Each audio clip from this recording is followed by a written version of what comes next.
Hello and welcome to this tutorial on three-point perspective. If you are new to drawing in perspective, then I suggest you go back and watch my first video, which is single point perspective. I'll cover the basics such as setting your horizon line, your vanishing points.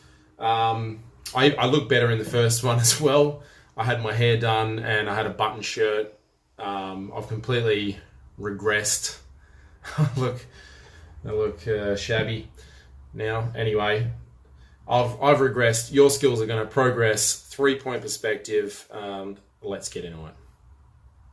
No doubt you will recall from my incredible first video, Oscar winner, that we talked about camera angles and how that affects your horizon line. So in this, to demonstrate three-point perspective, in this case, I've chosen a low camera angle, which means we have a low horizon line. This box here represents the edge of the panel. Surprise, surprise.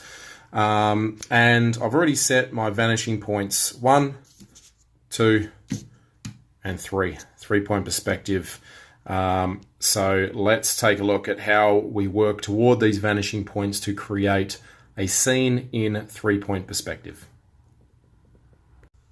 Now, one of the important things to remember from that first video is that once you have set your horizon line and your vanishing point, or in this case, vanishing points, you stick to them. You can't go wrong. So we've got our 3 points. We're working to those. Here we go. Okay, so the biggest difference between single and three-point perspective in this case is that while we have multiple points on the horizon line, vanishing points, we also have one up in the sky. So because we've got a low camera angle, the camera is sort of looking up, so we're going to be looking up at the buildings, and we're going to see that they actually vanish away from us to this point in the sky. Now quickly, I will demonstrate very quickly two-point perspective, just to keep it simple to start with. So we're standing on the corner of a building, so let's just make this the corner that is closest to us. Now we turn our head to the right and we see all the parallels of the buildings. All of the lines that run parallel to the horizon line will vanish away from us toward the vanishing point over here. And the ones running to the left, I should have ruled some guidelines in for this. In fact, I'm going to do that. Hey presto, look at that. We got some guidelines. Right, so we're just doing two-point perspective just to get you warmed up. So I could draw another building in here, let's say, and we've got this face of the building disappearing toward the vanishing point on the right, and then the other face disappears toward the vanishing point. I'm just using these guides as a rough gauge.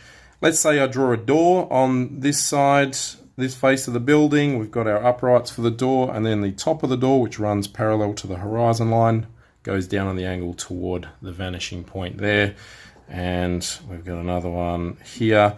Let's say we've got a gigantic door, because it's some weird world where there's giants as well.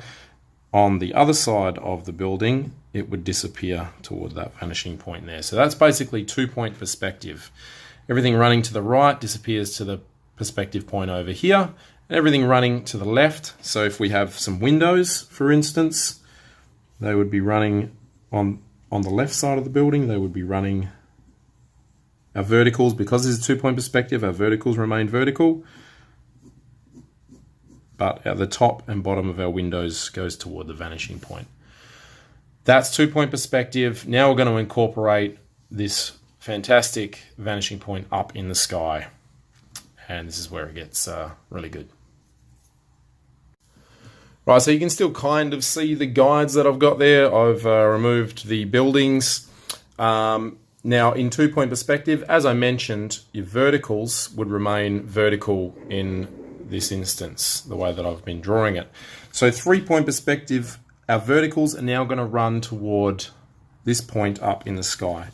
So I'm just going to quickly rough in some vertical guides.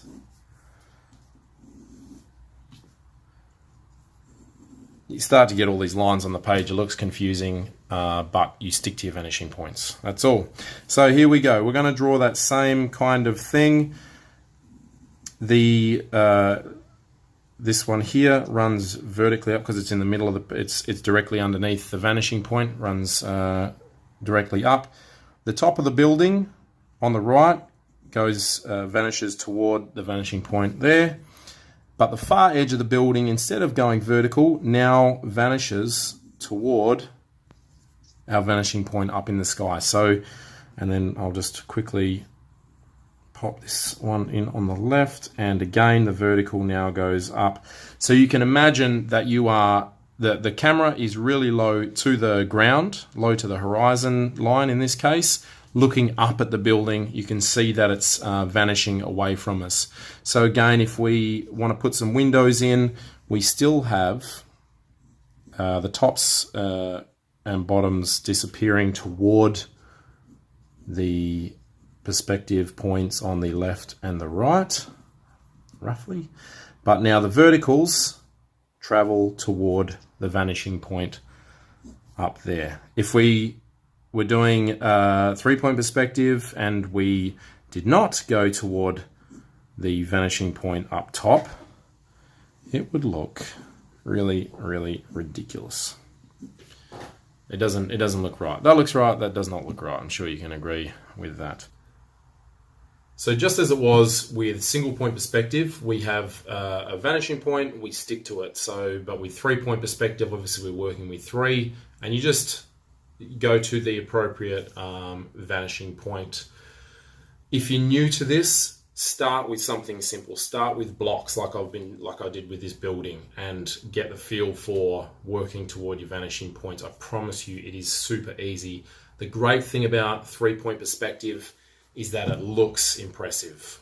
It's, once you know how to do it, it is super duper simple, and people will look at your work, they will be amazed, they'll go, wow, that's awesome. You can go, you know what?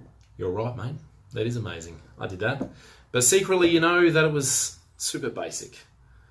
You still feel good about yourself.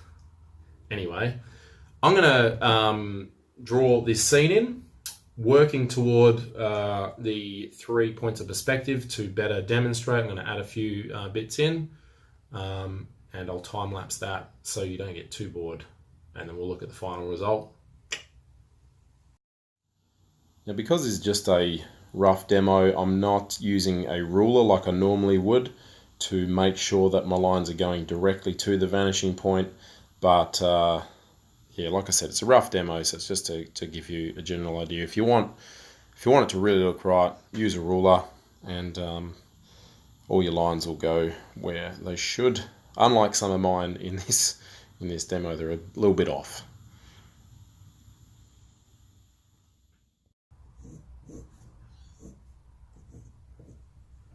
Right, and there it is. Wasn't actually working on it just then.